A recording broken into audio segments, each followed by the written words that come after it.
Hello and welcome everyone to a new video on your channel Mr. Tech Tips. Before watching the video, don't forget to subscribe to our channel and don't forget also to like this video.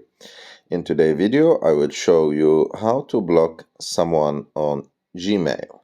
So to do this, you just need to open your Gmail account and choose who you want to block and open like an email from him or the email that he sent to you. And after that, there is three dots here. You just need to click on them near to the name of the sender. And as you can see, there is an option like called block and the name of the sender. And if I want to block that sender, I just need to click on it. And as you can see, this sender now is blocked. And if I want to unblock him, I just need to click on unblock and it will be unblocked.